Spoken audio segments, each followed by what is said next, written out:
자, 인사 나누고 수업하겠습니다. 안녕하세요. 예, 반갑습니다. 자, 오늘은 주택법하고 농지법 이런 것들 좀 살펴보고자 합니다.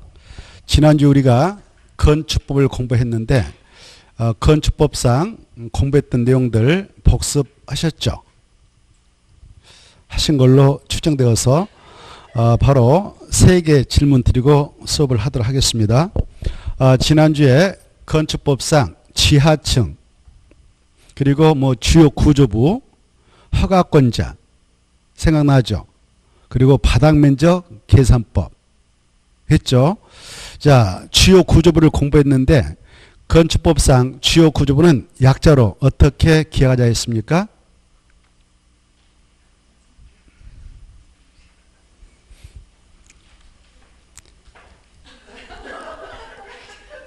그렇죠. 맞았습니다. 내기, 바보, 지주. 그렇죠. 내기, 바보, 지주 이렇게 했습니다. 내가 뭐였을까요? 내력벽, 기는 맞습니다. 대단하십니다. 그 다음에 바는 바닥, 보는 보조, 그 다음에 지는 지붕틀, 그 다음에 주는 주 계단 이런 걸 했습니다. 그렇죠? 자, 내기, 바보, 지주 이렇게 공부했고 그 다음에 지하층의 정의도 공부했는데 지하층이란 건축으로 바닥이 지표면 아래에 있는 층으로서 그 바닥으로부터 지표면까지의 평균 높이가 해당 층 높이의 얼마 이상인 것을 말합니까? 2분의 1 이상.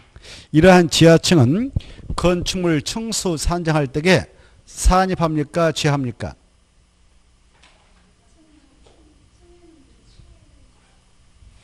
그렇죠. 지하층 이것은 건축물 층수 산정할 때는 제된다 그랬죠. 그 다음에 이 연면적 계산할 때 연면적 뜻도 공부했는데 연면적이란 하나의 건축물의 각층 바닥면적 합계로서 이러한 연면적을 산정할 때에는 지하층의 바닥 면적은 포함됩니까? 제됩니까? 포함된다. 다만 용적률 산정에 있어서 연면적에는 지하층 면적은 제된다 이런 걸 했습니다. 그리고 지난주에 건축법상 건축허가권자 했죠. 건축허가권자에는 도사도 포함된다. OX 그렇죠. 도사는 건축법상 건축 허가권자가 아니고 사전 승인권자다. 도 산하에 있는 시의 시장, 군의 군수가 허가권자로서 그네들이 허가권을 행사할 때 일정한 것들은 미리 도의사에게 사전 승인을 받도록 되어 있고 그때 승인권을 행사는 사전 승인권자에 해당하는 것이 도의사입니다라고 공부했습니다. 그러한 도의사의 사전 승인 대상 지난주에 좀 자세히 보고 우리가 끝냈는데요. 그때 도사의 사전 승인 대상에는 주거환경, 교육환경을 보호하기 위해서 도사가 지정 공간구역이 있다면 무엇과 무엇은 도사에게 미리 승인을 받도록 되어 있었나요? 그렇죠. 오, 대단하시네요. 유수기. 야, 역시 열심히 하고 있음이 바로 이렇게 드러나고 있습니다. 유수기. 위가 뭐였어요? 오, 그렇습니다. 맞습니다. 숙은 숙박설 맞습니다. 유수기. 규모와 관계없이 유수기는 사전승인 대상이다라고 했고 만약 도의사가 주거환경이 아닌 자연환경 보호, 수지를 보호하기 위해서 지정 공간구역이라면 시장, 군수, 이자들 어떤 건에 대한 허가 신청이 들어오면 미리 도의사한테 승인을 받도록 되어 있었느냐. 그 층수가 3층 이상이거나 연면적 바로 1,000제곱미터 이상인 5개 건이 사전 승인 대상이 있는데 약자로 유숙 맞습니다. 011. 그때 공은 뭡니까? 공동주택. 그 다음에 1은 오, 좋습니다. 일반 흑점. 그 다음에 또 1은 일반 업무 시설 맞습니다. 이렇게 오, 대단하시네요. 이런 것들을 지난주에 공부했고 허가권자는 7명 있습니다. 그랬죠?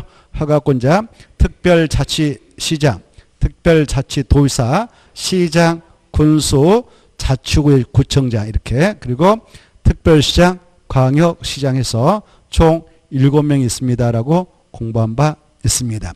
그 다음에 지난주에 건축법상 바닥면적 산정하게 될 때에 타락 중요합니다라고 공부했죠.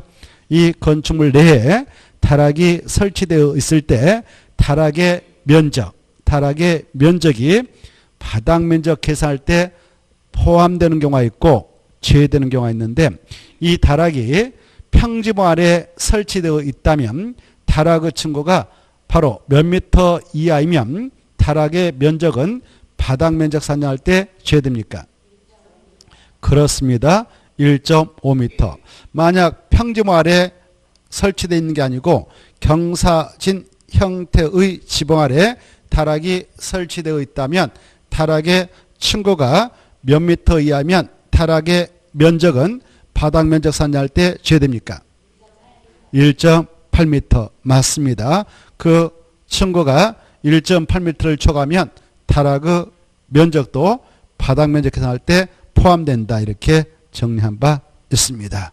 맞습니다. 자, 그러면 또 하나만 이제 이 용적률, 건폐율 뜻을 살펴본 바 있는데요. 건폐율은 대지 면적에 대한 무슨 면적의 비율을 말했습니까? 그렇죠. 건축 면적 비율. 그럼 용적률이란 대지 면적에 대한 무슨 면적의 비율을 말합니까? 연면적의 비율을 말하죠. 그때 용적률 산정 시 연면적에는 그 건축물에 어떠한 면적이 있다면 그 면적은 제하는가? 약자로 그렇습니다. 지, 주, PP. 지가 뭐나요? 지하층, 주는 그렇습니다. 지상, 부속용도의 주차용의 면적. 그 다음에 P는 안전구역 면적. 또 P는 대피 공간의 면적. 이렇게 있습니다. 지주, PP 면적은 제 용적률 산정할 때만 그렇다. 이렇게 알아두시기 바랍니다. 그리고 우리가 건축법상 건축물의 용도 분류를 공부해서 정리한 바 있는데 이 용도는 바로 뜻이 건축물의 종류가 많습니다. 그러한 건축물의 종류가 여러 가지 있는데 그러한 것들을 유사한 이용 목적별로 형태별로 묶어서 분류해 놓고 있는 것이 건축물 용도인데 이 29가지 있다고 그랬죠. 그 중에 단독주택에 해당하는 4개 있고 해당하는 것이 공동주택에 해당하는 것이 4개 있습니다. 그리고 1종 근린생활설, 2종 근린생활설 쭉쭉쭉 있다고 그랬죠. 이 중 바로 이 다가구주택은 어디에 속할까요? 다가구주택. 그렇죠. 단독주택. 다중주택은 그렇죠. 그것도 단독주택. 다세대주택은 공동주택. 그렇죠. 그래. 공동주택에는 4가지 있다. 아파트, 연립주택, 다세대주택, 그 다음에 기숙사 이렇게 있다고 했습니다. 단독주택의 종류도 4가지 있죠. 단독주택 하나, 다중주택 둘, 다가구주택 셋, 공간 이렇게 4개 있습니다. 자, 그리고 제1종 근린생활설 엄청 많았죠. 그 중에 바로 이 안마원 이것도 1종 근린생활설하고 있고 미용원, 이용원 이런 것도 1종 근린생활설입니다. 그리고 바로 그 외에도 여러 가지 있죠. 뭐 마을회관이라든가 등등 있는데 휴게 음식점으로서 바닥면 작게 얼마 미만이면 1종 근린생활설인가 3배 이런 거 했고요. 이상이면 2종이라고 했습니다. 자, 그 다음에 2종 근린생활설에는 많습니다. 2종 근린생활설을 들여다보면 안마 시설도 그에 해당하고 그 다음에 노래 연습장도 그에 해당하며 그리고 특히 2종 근린생활설에는 일반 음식점도 있고 그 다음에 동물병원도 있고 동물미용실도 있고 등등 있다 했습니다. 이런 여러 가지 유형의 건축물이 있는데 그러한 건축법상 적용 대상인 건축물 중에서도 바로 주택에 한해서만 특별히 적용하고 규제하겠다 해서 만들어서 시행하고 있는 법인데 그 법이 오늘 공부하고자 하는 주택법입니다. 아시겠죠? 주택법. 그래서 465페 보면 주택법 이렇게 나옵니다. 우리가 공부하고 있는 법이 부동산에 관한 공법, 부동산 공법인데 부동산은 크게 보면 두 가지로 생각하시라고 그랬죠. 토지하고 건축물, 토지하고 건축물. 이러한 토지, 전국에 있는 토지를 대상으로 해서 규제해서 공역을 구현해 나가도록 하겠다는 법이 국토의 계획 및 이용에 관한 법률로서 가장 중요합니다. 그랬죠. 12문제 출제되고 건축물 건축생활 때 규제해서 공역을 구현해 나가도록 하겠다는 법이 건축법으로서 두 번째 중요합니다. 그랬습니다. 건축법 7문제 나옵니다. 그랬죠. 그래서 우리가 두 가지 법의 기초적인 내용을 체크한 바 있습니다. 이러한 건축물 중에서도 주택이라고 하는 것은 모든 국민의 관심의 대상이 되는 그런 건축물이죠. 주택. 우리 국민에게는 세 가지가 필요하죠. 모든 국민에게 의, 식, 주 이 정도는 다 알고 계실 겁니다. 옷은 다 해결됐습니다. 옷, 의, 식도 나름대로 해결되었습니다만 몇 분이 지금 굶어 죽으신 분들도 있어요. 해결이 안 된 사람들도 있습니다만은 대부분 다 해결되어 가고 있죠. 문제는 주택입니다. 그렇죠? 주택. 그래서 이 주택은 바로 나름대로 좀 많은 구입비가 들어가니까 주택이 없는 국민들이 많습니다. 아직도. 그런 주택이 없는 국민의 주거안정을 도모하도록 하기 위해서 주택을 건설 공급할 때 대규모로 좀 건설을 해서 공급을 하고 공급할 때는 무주택자가 우선 공급을 받아가도록 규제하자. 그래서 우리 국민의 주거안정을 도모하고 주거수준의 향상을 시키는 데 좀 이바지하도록 하자 해서 만들어 운영하고 있는 법이 있는데 그게 바로 주택법입니다.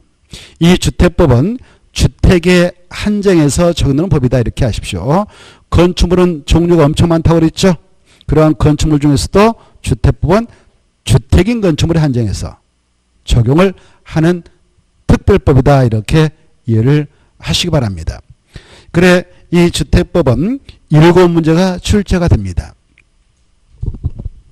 7문제가 출제가 된다. 이 법도 좀 잘 정리해서 본시험에서 4-5문제 맞추도록 전략을 잘 세울 필요가 있습니다. 아시겠죠? 내용은 많지 않거든요. 과거에 또 이 7문제가 나왔는데 그때는 양이 많았습니다. 주택법에 규정되어 있었던 양이 많았는데 그 많았던 내용들을 몇 개 법을 별도로 만들어서 그걸 빼냈습니다. 그래서 지금은 양이 대폭 축되어서 공부하기는 편해졌다 이렇게 생각하시면서 전략적으로 주택법을 좀 팔 필요가 있습니다. 알겠죠? 그래서 목표 개수를 최소한도 5개 이상 잡고 공부를 하실 필요가 있습니다. 이 주택법에 의하면 이 주택법은 과거에 박정희 대통령 시절에 만들어졌는데요. 그때는 법의 이름을 좀 길게 썼습니다. 주택 건설 촉진법 이렇게.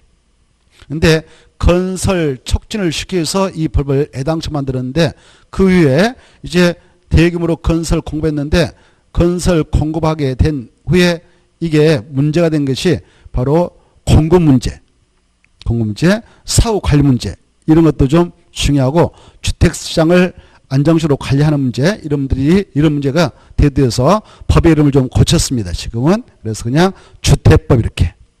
원래 주택 건설 촉진법이었는데 법의 이름을 바꿨다. 주택법으로. 그래 이 주택법은 애당초 만들었던 취지가 대규모로 건설해서 공급을 하려고 만들었던 법인 만큼 규모가 큰 것들을 대상으로 규제하고 있습니다. 이 주택이라고 하는 것도 한 집, 두 집을 표현할 때 호란 말 쓰는데 그건 단독주택 그렇게 쓰고 공동택은 한 집, 두 집을 세대란 말 씁니다. 그래서 30세대 이상. 공동택은 30세 이상을 건설 공부할 때 특별히 적용하자. 단독택은 30호 이상을 대급으로 건설 공부할 때 특별히 적용하자. 라는 법이 주택법입니다. 그래 주택법을 생각할 때는 규모가 최소한도 얼마 이상일 때 이게 떠올라야 되냐? 30, 30 이렇게. 이해되죠? 얼마요? 30, 30. 그래 여러분이 돈 있어가지고 주택을 단독택 예컨대 5호를 건설해서 바로 자기가 이용하든 팔든 하려고 합니다. 그때는 주택법을 적용받지 않습니다. 주택도 건축물이거든요. 그래서 건축법대로 하면 되는 겁니다. 이해돼요? 무슨 법대로 한다? 건축법대로 건축주로서 건축가 신청해서 허가받고 공사 들어가서 공사 끝나면 사용승인 신청해서 사용승인 받아서 자기가 사용하든 뭐 가족들이 사용하든 팔아먹든 그건 건축법에 따라 규제를 받습니다. 바로 또 20호까지도 마찬가지고 29호까지도 마찬가지예요. 근데 단독택을 30호 이상 건설해서 공부해서 팔아먹든 자가 이용하든 그때는 무슨 법을 적용받느냐? 주택법이다 이렇게 알겠죠? 그리고 공동택도 몇 세대 이상? 30세대 이상 알겠죠? 30세대 이상 건설 공부할 때는 무슨 법의 규제를 받느냐? 주택법이다 이렇게. 이러한 주택을 대규모로 건설해서 나가려면 땅도 만들어야 됩니다. 그 땅을 대지 조성한다 그래요. 뭐 한다? 대지 조성한다. 이 대지를 조성해 나갈 때에 그 면적이 1만 제곱미터 이상이다 이렇게 하세요. 1만 제곱미터 이상일 때는 주택법을 적용받습니다. 그래서 세 가지가 떠올라야 돼요. 주택하고 대지가 있는데 주택은 두 가지로 구분 되거든. 몇 가지로? 두 가지. 뭐가 뭐? 단독하고 공동. 그래 단독택 아까 몇 호 이상? 30호 이상. 공동택은 30세 이상. 그 주택 건설을 위한 대지를 조성할 때에는 얼마 이상? 1만 제곱미터 이상 이렇게. 알겠죠? 이래 주택을 건설하는 자, 대지를 조성하는 자, 이네들 바로 주택법에 따라 사업계획서를 만드는 거예요. 뭐 만든다?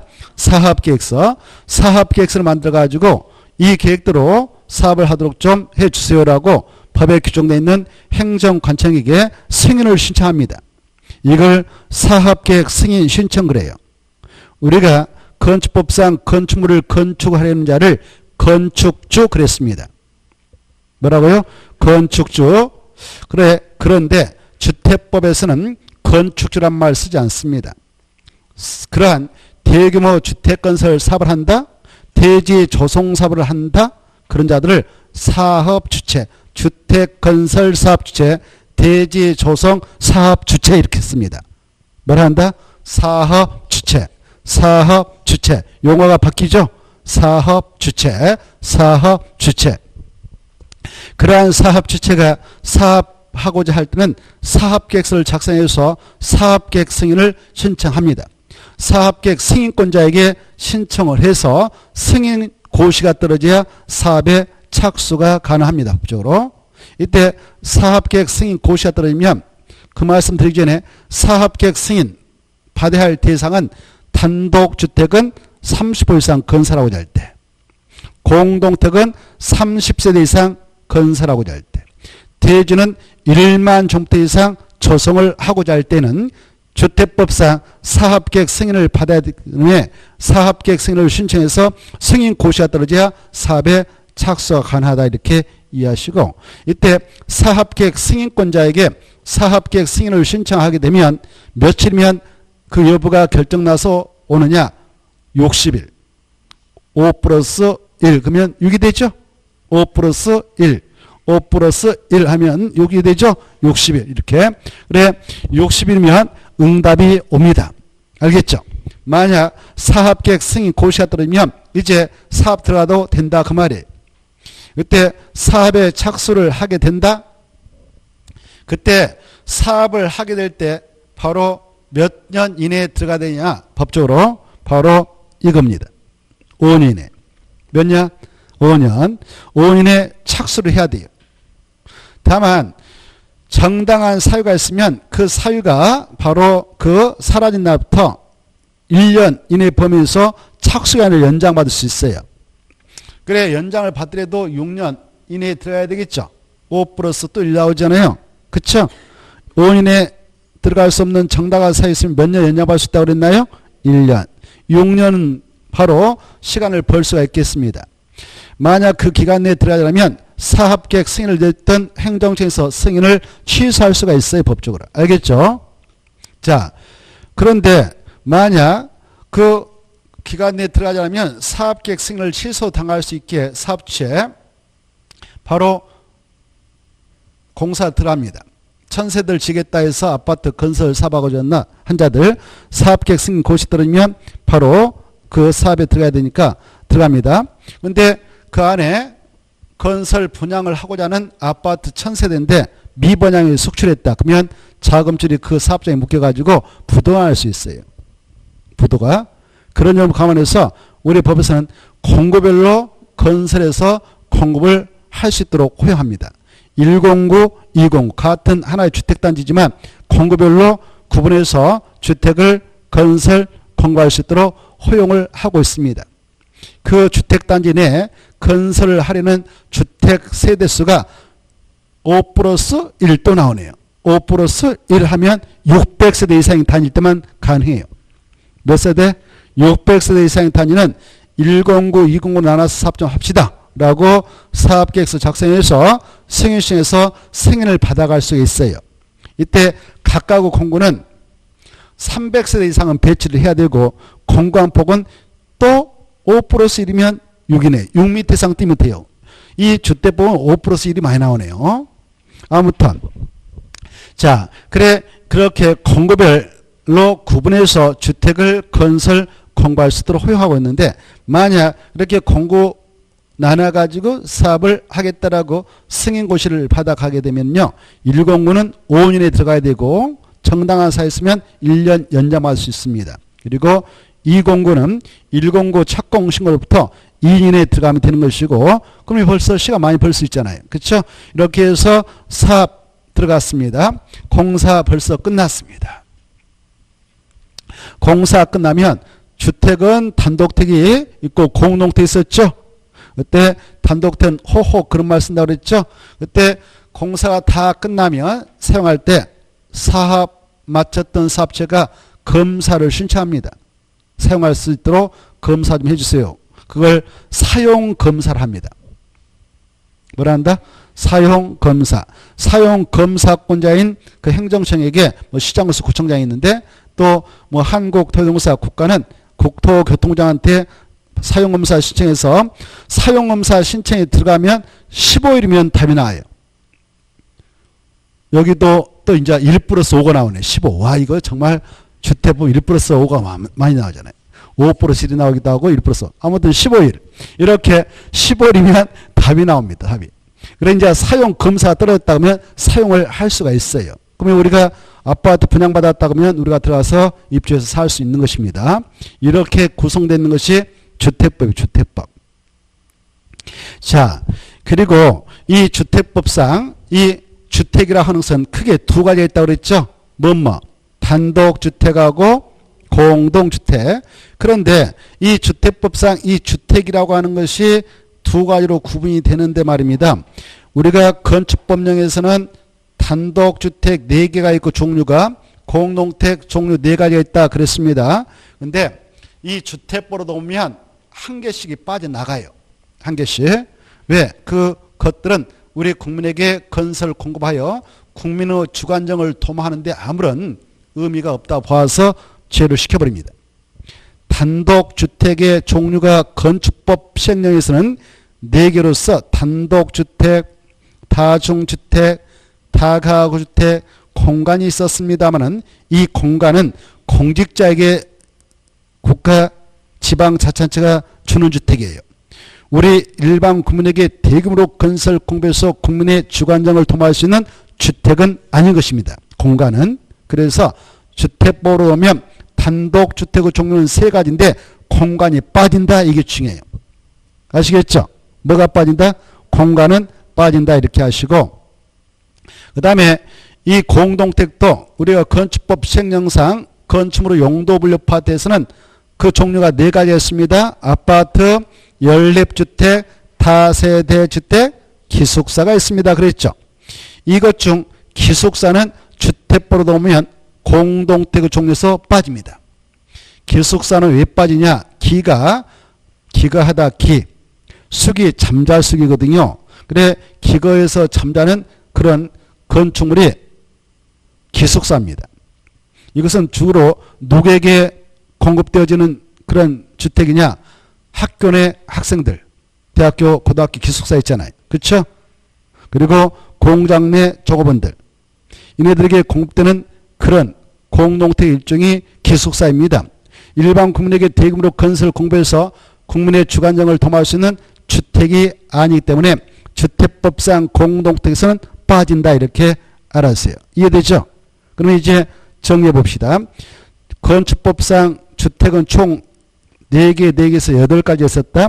근데 주택법으로 보면 바로 주택은 6가지로 줄어든다. 뭐가 빠진다? 공간하고 기숙사 이렇게 정리하시기 바랍니다. 아시겠죠? 그리고 이 주택법에서는 주택은 아니지만 준주택이라는 용어 나와요. 뭐 나온다? 준주택. 준주택은 주택이 아닌 건축물로서 주거시설로 이용할 수 있는 그런 건축물이에요. 시설이에요. 그래 그런 걸 준주택으로서 4가지를 크게 규정해 놓고 있습니다. 4가지. 4가지 뭐냐? 그러면 우리가 건축법 시행령에서는 다중생활설을 공부할 때에 제2종하고 숙박설 2가지 나와서 공부했어요. 했죠? 다중생활설. 지난주 했는데.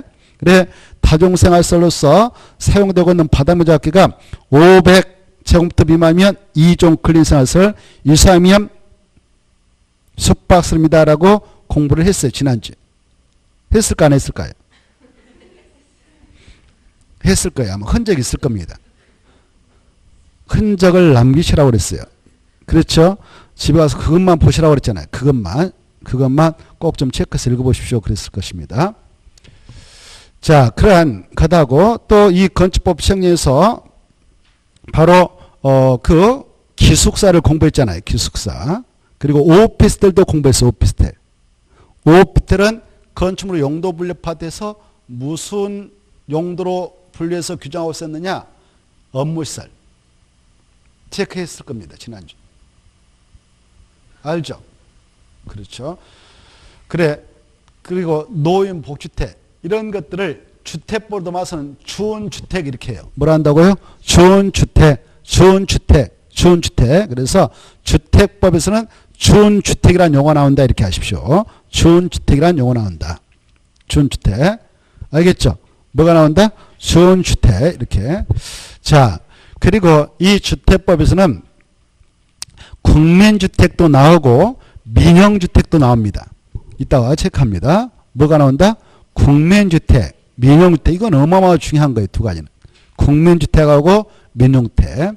이 국민주택은 아주 공공성이 강한 주택입니다. 공공성이 아주 강한 주택으로서 아무에게나 공급되어지는 것은 아니고 무주택 세대원에만 공급을 하는 그런 주택입니다. 무주택 세대원. 주택이 하나도 없는 그런 자들에게 그 구성원들에게 주는 것이 국민주택입니다. 이런 국민주택이 무엇일까? 이걸 다 공부하겠습니다. 그리고 국민주택이 아닌 주택을 다 묶어서 민영주택 그래요. 민영주택이 뭐다고 뜻이? 그렇습니다. 민영주택이란 국민주택이 아닌 주택, 국택을 제한 주택이다 이렇게 국택을 제한 주택을 민영주택이라 한다 이렇게 알아두시기 바랍니다. 그리고 이 주택법에서는 또 세대 구분형 공동주택도 나와요. 세대 구분형 공동주택. 이 아파트가 있는데 아파트 101동 101호 그 세대를 구성한다. 그때 그 주거 전용 면적이 평이란 말 써서 안 되지만 그 집의 규모가 60평짜리다. 근데 혼자 사는 사람이 있다면 너무 넓지 않겠습니까? 그래서 그 세를 받아서 세입자가 들어오도록 임차인을 받아 쓸 수 있도록 하기 위해서 바로 그 세대를 구분해서 공부할 수 있도록 허용하고 있는데 그걸 세대를 구분했다. 한 세대를 구분했다 해서 세대 구분형 공동주택을 하는 거예요. 그 주거 전용 면적이 평이란 말 써서는 안 되고 제곱미터를 써야 하는데 아무튼 60평짜리 그 집이다. 그러면 한 개 자를 때에 6병으로 자르면 몇 개로 나눌 수 있을까요? 10개 나오잖아요. 10개. 그렇죠? 여러분이 그걸 하나 분양받았다. 60평짜리. 그러면 법적으로 구분수익권은 한 개가 인정되는데 근데 여러 개로 구분이 되었기 때문에 그 한 세대를 세입자를 9명을 받고 자기가 하나 살 수가 있도록 하자라는 취지의 세대 구분형 공동택이 되는데요. 이 세대 구분형 공동택은 새롭게 건설해 나갈 수도 있고 기존의 공동택을 그런 세대 구분형 공동으로 설치도 가능합니다. 알겠죠? 신규로 건설할 수도 있고 기존 것을 새롭게 법의 기준에 맞게 설치를 할 수도 있다. 그래서 세입자 받아서 임대수익을 창출할 수 있도록 허용하고 있다. 이런 주택을 세대 구분형 공동택 한다. 우리 한글 앞에 있잖아요. 제가 세대 구분형 공동택 그랬죠. 세자 앞에는 이게 있어요. 이게 아라비아 숫자. 뭐가? 그래 1세대. 그래 한 세대는 법적으로 구분수익 한 개만 인정되는 겁니다. 이해돼요? 그래 아까 10개로 쪼갰다라고 합시다. 여기 A가 들어와 세 살았다. B가 이렇게. 근데 주인은 갑이라는 사람이 있다. 갑에게 A가 내 것만 잘라서 소유권 좀 인정해 주세요. 이렇게 할 수 있느냐? 안 되는 거예요. 그래 구분된 공간마다 구분 소유는 절대 안 된다. 이렇게 알았어요. 그걸 세대 군용 공동택을 한다. 알겠죠? 구분 소유 할 수 있다 없다? 없다 이거죠. 구분 소유를 할 수 없는 주택. 이따 그걸 체크합니다. 그 다음에 이 주택법에서는 주택조합이 나와요. 주택조합. 뭐가 나온다? 주택조합. 그래 이 주택 많은 사람들을 다수의 사람이라는데 이 많은 사람들이 주택을 건설해서 마련하고자 또 기존의 공동택을 가지고 있었던 소유자들이 그 주택을 리모델링하기 위해서 설립해 나갈 수 있는 조합이 있는데 그걸 주택조합이라 해요. 이 주택조합은 세 가지가 있습니다. 같은 지역 주민들이 주택을 건설해서 마련하기 위해서 설립할 수 있는 지역주택조합이 있고 그 다음에 같은 직장에 근무하고 있는 그 근로자들이 주택을 마련해서 설립할 수 있는 직장주택조합이 있으며 공동택 소유자들이 그 주택을 리모델링하기 위해서 설립할 수 있는 리모델링 주택조합이 있습니다. 그래서 이 세 가지 조합을 묶어서 주택조합을 해요. 이런 주택조합은 설립할 때 설립 인가 신청해서 인가 받으면 조합은 설립할 수 있어요. 이때 설립할 때 조합원이 될 수 있는 자격자가 누군가 이런 것들은 다음 순환 때 우리가 또 구체화시켜서 공부하겠습니다만은 이런 주택조합의 종류가 3개 있다는 거. 몇 개 있다? 3개. 지역, 직장, 리모델링. 이때 주택법상 리모델링이라고 하는 것은 공동택을 대상으로 해서 노화억제 기능 향상을 위하여 대수선하거나 증축하는 행위를 말합니다. 알겠죠? 증축하는 행위. 우리가 건축법을 공부할 때에는 건축법상 리모델링은 리증대 계까지 나왔어요. 계까지. 그런데 이 주택법은 계는 안 나와요. 알겠죠? 차이가 있어요. 그래 건축법상 리모델링하고 주택법상 리모델링은 다르다. 용어의 뜻이. 알겠죠? 그래 그걸 일단 체크하겠습니다. 이런 리모델링을 볼 것입니다. 그리고 주택법에는 투기과열주가 나와요. 뭐가 나온다? 투기과열주고 주택가격 안정을 도모하기 위해서 투기과열주를 지정합니다. 그 주택에 대한 투기적 거래가 생겨하고 있거나 생할 우려가 있는 지역에 있다. 오늘 투기과열주구다. 근데 오늘 서울특별시 전체에다 투기과열주를 딱 지정해버렸다. 이걸 지정할 때는 국토교통부 장관하고 시도사가 지정할 수 있거든.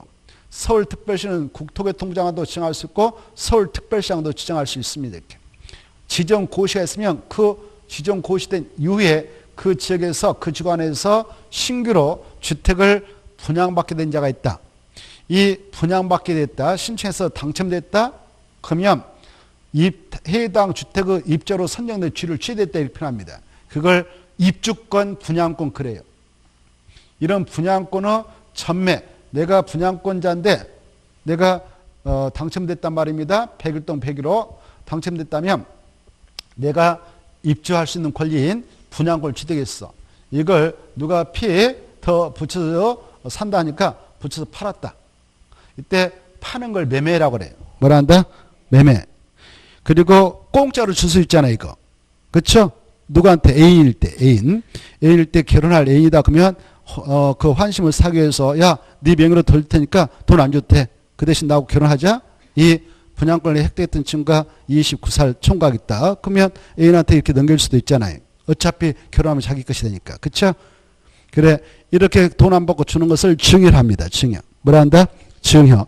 이런 것들을 하지 못하도록 규제하자라는 것이 전매제한이에요. 전매제한. 분양권 전매제한. 전이 구를 전 넘어간다. 이게 매거든. 사고 판다. 그래, 이 전매를 제한하기 위해서 지은 것이 투기과일주입니다. 투기과일주고, 투기과일주는 누가 지정하는가? 지정이 있기 때문에 그 안에서는 분양권 전매 제한이 있는데 언제부터 언제까지 제한을 받는가 이런 걸 오늘 좀 체크를 하려고 합니다. 이런 것들. 자, 그래, 이때 자기 명의로 그 당첨된 거 매매 증여 못한다고 그랬죠? 그래, 그 기간은 사업 주체로부터 소유권 이익 등기를 완료받을 때까지 못하게 돼 있어요. 근데 사업이 지연되어서 5년 지날 때까지 사업체가 분양권을 가지고 있는 자에게 소유권 이익 등기를 해주지 않고 있다 그러면 5년 쉬어가면 전매를 풀어주고 있습니다. 이런 것들을 일단 체크해 보도록 하죠. 자, 그럼 이제 교재 보면서 체크를 하겠습니다. 466페이지부터 보도록 하죠.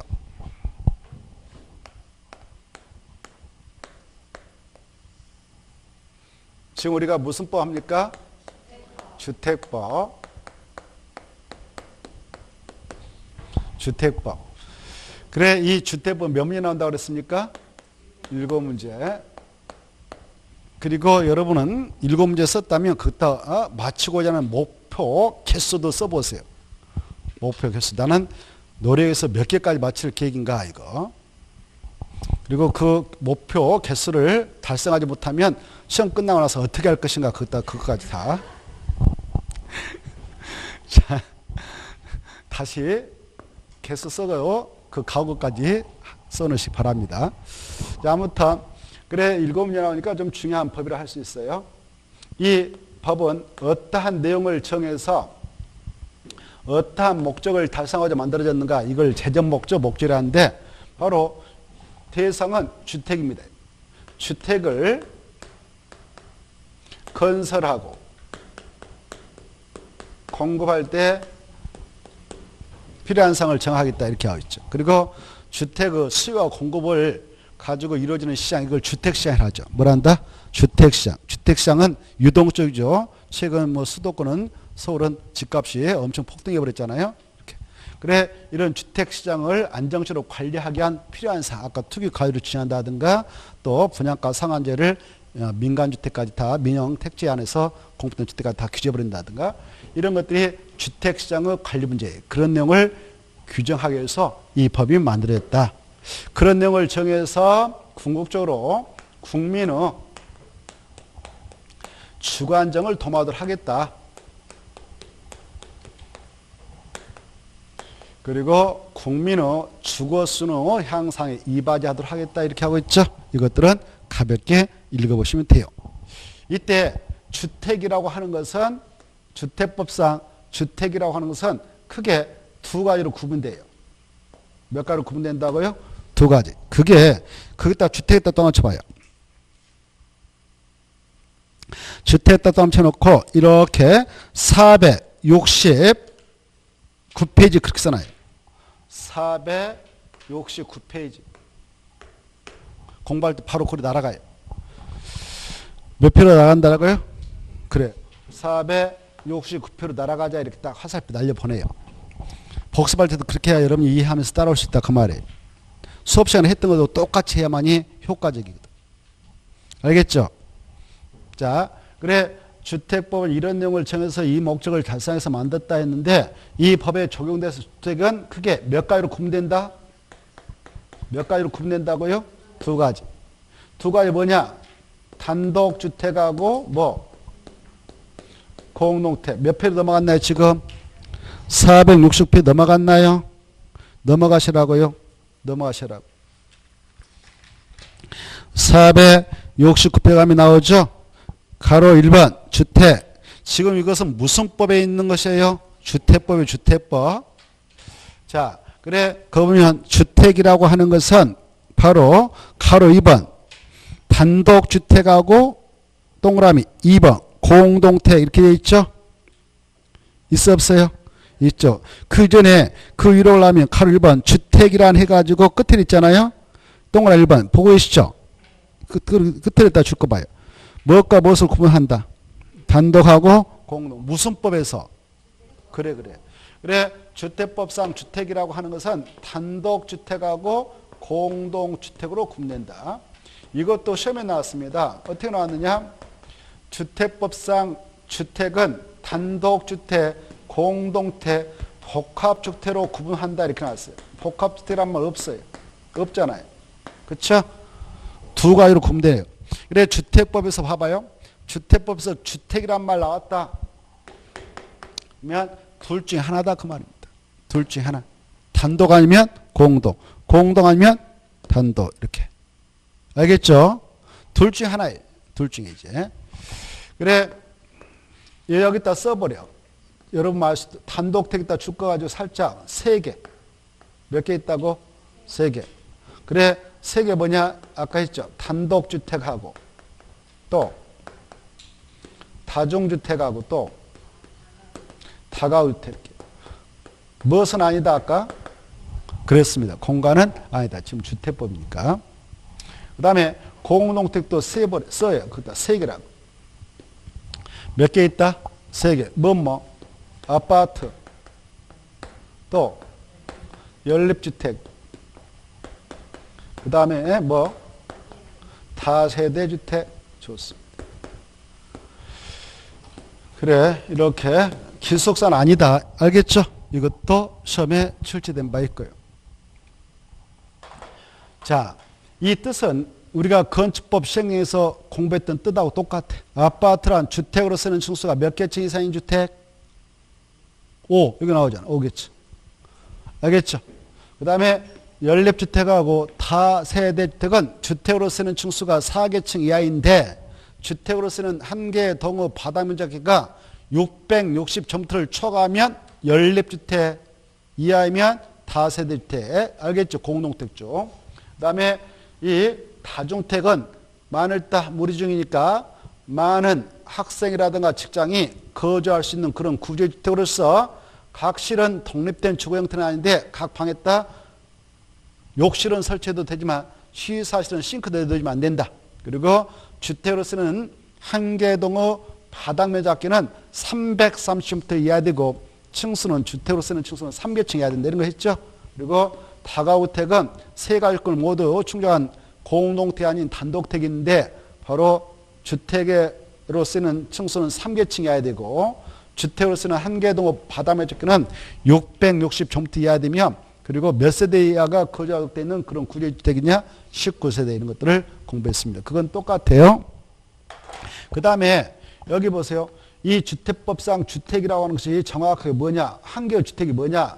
그때 한 개의 주택이란 건축물을 일으켰다면 이 건축물 공간을 전부 주거공간으로 쓰든 아니면 일부만 주거공간으로 쓰든 이것을 주택이라 본다 이거.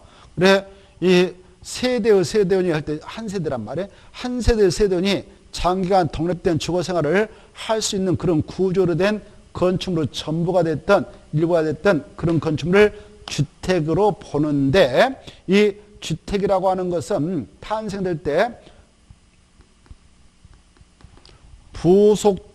부속된 토지를 바탕으로 해서 탄생되겠죠. 그래서 부속된 토지도 주택을 구성하고 있는 부분 중 가장 중요한 부분이니까 주택의 개념에 포함될까 제외될까? 포함된다. 그게 나오죠.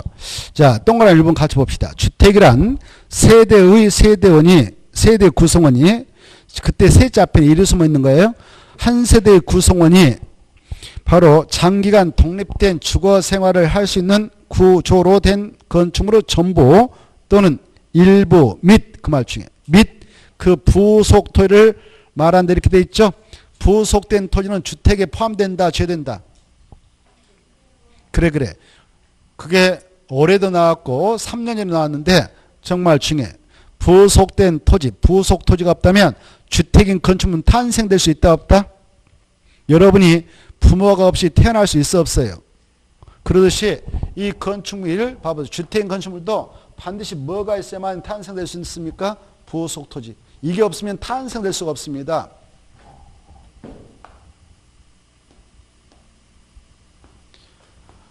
땅에 부착되지 않고 하늘에다 실 달아가지고 이렇게 주택 건축물 만들어낼 수 있나요? 없죠. 부속된 토지가 반드시 전제가 돼야 주택 건축물이 탄생될 수 있죠. 그래서 부속된 토지도 주택을 구성하는 부분에 포함된다, 제된다? 포함된다. 이걸 두 번 출제한 바 있으니까 꼭 이해하고 정리해 두시기 바랍니다. 그리고 크게 두 가지로 구분된다 이렇게 되어 있죠. 그때 단독주택 3개 있고 공동택 3개 있다 했는데 그 내용은 가로 2번에서 여기 이렇게 아까 써놨다면 가로 2번 있죠. 가로 2번 구제에 따른 9번 이렇게 되어 있잖아요. 거기 동그라미 1번하고 동그라미 2번 있죠. 그리 화살표. 그래 가로 2번은 구제에 따른 9번에서 1 단독택은 3개 있다. 2 공동택 박스 안에 3개 있다. 보고 계셔요? 밑에 제일 밑에 가운데 보고 계시죠? 그거 거기다 꼭 써두세요. 체크해 두세요. 그리고 여기 기숙사는 공동택에 들어간다 안 들어간다? 안 들어간다. 공간은 들어간다 안 들어간다? 안 들어간다. 이렇게 한번 체크해. 이것까지 하면 건축법을 생각해야 되고 여기까지 하면 건축법을 생각해야 된다. 알겠죠? 주택법은 하나씩 빼가지고 생각해라 이렇게. 자, 꼭 생각해 두시고요. 그 다음에 동그라미 2번 봐봐요. 준주택이 나와있죠? 준주택 아까 했어. 동그라미 2번. 준주택은 몇 가지가 있는가? 4개 있죠. 4개를 꼭 머리에다 넣도록 하셔야 돼요. 같이 준주택 봅시다. 준주택은 주택일까 아닐까? 에? 준주택은 주택일까 아닐까? 그렇죠. 주택 A니까 주택이 아니단 말이에요. 이해되죠? 여러분이 그러면 그런 준주택에 해당할 주택을 가지고 있어. 준주택에 해당한 것을 가지고 있어. 그러면 2주택자가 되겠어. 주택 내가 하나 가지고 있고 준주택에 해당을 가지고 있다면 2주택자겠어. 1주택자겠어. 1주택자. 알겠죠? 그건 주택 아니니까. 5피들도 주택이다 아니다? 아니에요. 알겠죠? 자, 그래 이 준주택은 주택이에요. 그 말이에요. 주택 아니단 말이에요. 이것도 꼭 알아주시고 준주택은 다중생활설 그 다음에 기숙사 노인 복주택 5피틀 이렇게 암기하세요. 다기노 뭐라고 한다? 다기노. 다가 뭐냐 이거 특히 유념하셔야 돼. 다는 다중생활설 건축법 시행령에서 제2종에 해당 2종 근생인 다중생활설도 있고 제2종 근생이 아닌 다중생활설인 그 숙박수도 있어서 이 둘 다 주택으로 오면 다 준주택으로 분류되어 있다 이렇게 알겠죠? 그 다음에 기숙사 학생 복지도 포함 노인 복주택 5피택 이렇게 이걸 암기할 때 뭐라 하죠? 다기노호 다기노호 다기노호 다기노호. 자, 그 다음에 밑에 가로 3번 가로 3면 자금에 따른 구분해가지고 1번 넘어가 버려요.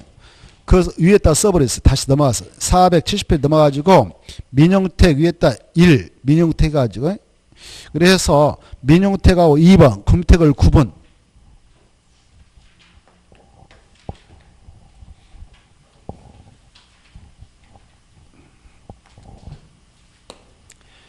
아까 민영택은 뭐라고 그랬나 뜻이 거기 나와 있죠? 민영택이란 국민주택을 제한주택, 국민주택의 안주택이 뜻이에요. 알겠죠? 근데 시험에 나왔습니다. 민영주택이란 민간 건설업체가 건설 공급하는 주택을 말한다 이렇게 나왔어. 맞을까 틀릴까? 틀렸죠? 틀렸잖아요. 거기 그렇게 안 나왔죠?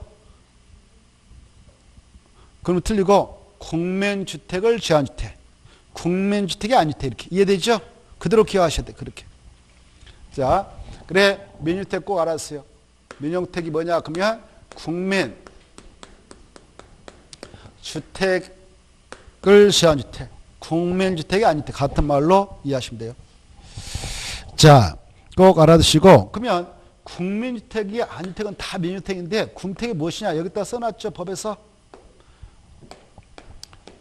국민주택 뜻은 중요하다. 국민주택. 국민주택에다가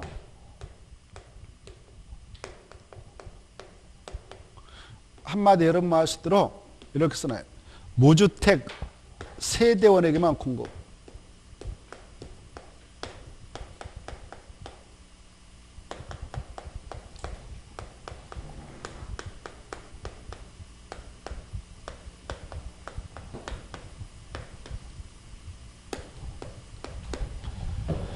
엄마, 아빠, 딸, 아들이 같은 세대로 구성됐어요. 이 4명에게 주택 하나도 없어야 돼요. 알겠죠? 그걸 무주택 세대원이라고 그래요. 그런 세대만 이걸 공급받아도록 하고 있고 공급을 해나가라고 규정합니다. 그만큼 공공성이 강한 주택이다 이렇게 이해하시면 됩니다. 그러면 국민주택이 무엇이냐 이건 중요하니까 정확하게 여러분은 따당따당해서 뭐랬다 정확하게 중요해가지고 중요해서 어마어마 중요해놓고 바로 의미를 음미하면서 정확하게 꿰뚫도록 노래하셔야 됩니다. 자, 이렇게 국가가 지방자치단체가 약자로 지자체라고 했어요. 국가가 만든 공사인 한국토지공사가 한국토공이라고 합시다. 그 다음에 지방자치단체 만든 지방공사가 지공이라고 합시다. 얘네들 민간이에요? 다 공공주체예요? 공공주체죠? 공공사업체죠? 여기 봐봐. 우리 민간이 만든 게 아니고 뭐 현대건설 얘네들이 아니고 뭐 얘네들이 만들었단 말이에요.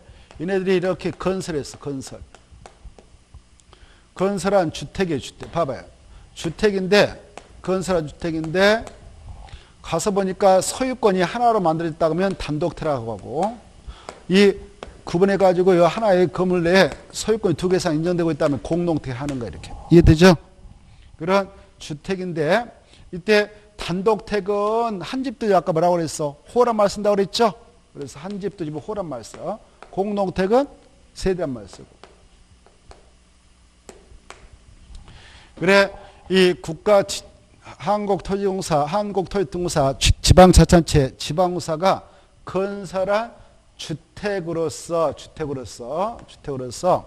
바로 국민주택 규모여야 된다 이렇게. 뭐라고 한다고요? 국민주택 규모에 국택이 아니라 국택 규모 이하의 주택이어야 된다. 그러면 국민주택 규모가 뭐냐 이걸 또 알아야 되겠죠? 알겠나요? 이게 이제 또 중요하단 말이에요. 국민주택 규모. 국민주택 규모 뜻을 정확하게 있어 없어 거기에? 그래. 거기다 줄 거 봐요. 국민주택 규모 이하 주택 할 때 국민주택 규모에다 줄 것이고 동그라미 니은으로 화살표 쫙 날려보내. 니은으로 쫙 날려보내. 날려보냈나요? 공부할 때. 자, 여기 군택 규모 이하의 주택 만들 때 군택 규모가 뭐냐? 그러면 저기 니은에 있잖아요. 니은을 딱 연결해서 화살표 날려보내가지고 연결해서 공부하시라고. 이때 국민주택 규모란 주거 전용면적은 바로 이 주택으로 쓰게 되는 전적인 공간을 말해요. 알겠죠? 아파트 같은 경우는 공동택이잖아요. 공동택은 내가 101동 101을 분양받았던 데가 소유자다 그러면 내 가족이 주공으로 전적으로 사용할 수 있는 공간이 있어요. 그걸 전유부분 그래. 전용부분, 전유부분. 복도, 계단 이런 데는 다 2세대 이상이 함께 공동으로 사용하는 공간이죠. 그런 공간은 공용면적이라. 공용면적. 공용면적은 주거공간 아니죠? 아니잖아요. 그쵸? 그래 이때 주거 공간을 쓰게 되는 공간을 주거 전용면적을 합니다. 이 국민주택 규모란 1호 1세당 주거 전용면적이 여기 봐봐. 단독택은 1호당, 공동택은 1세당 주거 전용면적이 얼마 이하를 국민주택 규모의 주택이라 하냐? 85제곱미터 이하. 몇 제곱미터요? 85제곱미터 이하. 평수로 환산하면 25.75평 정도 돼요. 25.71평 되는데 몰라도 이건 평은 알겠죠? 이건 참고형이고 85점부터 수치를 기하는 것이 시험 공부란 말이에요. 85. 그런데 말입니다. 여기 봐봐요. 이 궁택 규모의 뜻을 지역별로 이해해 두셔야 돼요. 지역별로. 여기 보셔. 이 궁택 규모 주택이라고 하는 것은 지역별로 이해를 해 두셔야 하는데 여기 수도권 있잖아요. 수도권 뜻을 알죠? 수도권에 한해서만 특별히 적용했던 특별법이 있는데 그게 수도권 정비계획법이 있어요. 무슨 법이 있다? 그래요. 이거 잘 나오니까 시험에 나온 게 아니라 법의 이름이 자주 나오니까 알았어요. 수도권 정비계획법이 있어요. 이것은 수도권에 한해서만 적용되는 특별법이에요. 다른 지역은 적용되지 않아요. 이해되죠? 이 수도권이라고 하는 것은 이 법에서 뜻을 이렇게 규정하고 있어요. 대한민국 수도가 어디예요? 서울이죠. 서울하고 포함은 그 주변 지역이겠죠. 인천하고 경기도에 있는 31개 시군을 말한다 이렇게 하셔. 이해되죠? 이 수도권은 바로 서울특별시, 인천시, 경기도에 있는 31개 시군을 말한다 이렇게 하시고 이 수도권은 땅이 넓을까 우리 국토 전체에 견적했을 때 넓은 땅일까 좁은 땅일까 여기는 좁아요. 지도 보면 정말 콩 많은 지역이에요. 나머지 지역이 엄청 넓다 그 말입니다. 그런데 여기 보세요. 대한민국 국민이 대충 지금 5천만 명 정도 되거든요. 남쪽에 있는 북한은 2,500에서 아무튼 우리 한민족이 지금 8천만 명이 넘었습니다. 해외 동포들까지 해서. 그래 그 한 국가 한 민족이 한 1억 정도 되면 국력이 좀 세지는 거예요. 그 세계 무대에서 힘을 쓰는데 남쪽도 수가 얼마 안 되고 북쪽도 얼마 안 돼서 지금 그래 나눠져 버려가지고 하나의 국가가요 세계 무대에 나가서 힘을 쓰려면 인구수가 1억 정도 넘으면 좋습니다. 알겠나요? 그래 아무튼 그렇다 치고 자 여기 5천만 국민 중 여기에 수도권에 몇 명이 지금 거주하고 있을까요? 대략 2,500만 이만큼 많이 살고 있는 지역이에요. 그래서 여기는 봐보세요. 공공성이 강한 주택인 국민택을 넓게 전용면 넓게 적은 개수로 만들어서 공간 나을까 면적은 적게 하고 개수를 늘리는 게 좋을까? 오 좋아요. 개수가 많은 게 좋겠죠. 그래서 그런 취지에서 이 수도권에서는 국민택 규모의 주택이라는 것은 85제곱미터 이하를 말한다라고 규정합니다. 85제곱미터를 초과하면 절대 국민택이 될 수 없어. 그래서 이해돼요? 국민택 규모 이하 주택 하면 수도권 무조건 얼마? 85제곱미터 이하. 85제곱미터를 초과하면 안 된다. 이거예요. 이해되죠? 그 다음에 수도권이 아닌 봐봐요. 비수도권 보세요. 수도권이 아닌 비수도권은 용도적을 들여다보면 도시지역도 있고 관리지역도 있고 농림지역도 있고 자연환경 보존도 있는데 이런 네 가지 용도적 중 인구와 산업이 밀집되어 있거나 밀집이 예상되는 지역이다. 저것이 뭘까요? 도시적. 뭐라고? 도시적. 그래 도시적 있다. 용도적상 도시적 있다. 그러면 이 지역에서도 85제곱미터 이하까지만 국민 주택 규모 이하의 주택을 한다. 이렇게 하셔요. 그래서 여기에서는 국택은 85제곱미터 초과하면 국택이 아닌 거예요. 민주택이지. 알겠죠? 여기 봐봐. 그 다음에 이제 여기 보세요. 여기 보셔봐. 수도권도 아니고 비수도권 중 도시가 아닌 나머지 읍면적이 있다. 이렇게. 그러면 여기는 땅값 쌀까 비쌀까? 쌀 거란 말이에요. 싸니까 이 공공성이 강한 주택인 군택을 건설 공부할 때 전용 면적 넓게 해도 된다. 비용이 적게 들어가니까. 그래서 여기서는 100제곱미터 이하까지를 군택 규모 이하의 주택으로 인정하겠다라고 하고 있어요. 이해됐죠? 이걸 정확하게 이해하셔야 돼요. 이걸 모르면 꽝이 돼. 꽝. 다시 한번 정리해 봅시다. 자, 국민택 뜻. 국민택이란 국가, 한국토용사, 지방자치단체, 지방공사가 건설한 주택으로서 국민주택 규모 이하인 주택을 말하는데 이때 단독택은 호란 말 쓰고 공동택은 뭐란 말 쓴다? 세대란 말 쓴다. 그때 궁택 규모라고 하는 것은 1호당, 1세당 주거 전용 면적이 원칙 얼마 이하를 말하냐? 85. 그리고 수도권을 제한 도시가 아닌 읍면적은 최대 얼마를 말하냐? 100. 이렇게 알아두십시오. 자, 그래서 여기 보십시오. 여기 봐봐요. 이 단독태 아까 세 가지 있었죠? 공동태 아까 세 가지 있었죠? 이것들 6개가 다 국민택이 될 수 있다 없다? 있어. 이런 요건을 다 맞춰주면 군택이 될 수가 있다. 여기까지를 이해해 두셔야 돼요. 이해돼요? 이해가 된 걸로 믿고, 또 국가가 가지고 있는 돈, 이걸 재정이라고 그래. 지방자치단체가 가지고 있는 돈, 재정이라고 그래. 이 돈 가지고 한다든가 이 군택 건설하고 그에 따른 피해를 조성할 때 쓰기 위해서 정부에서 적립해 가려고 하는 기금이 있어. 그걸 주택도시기금에 따른 주택도시기금이라는 자금이 있어요.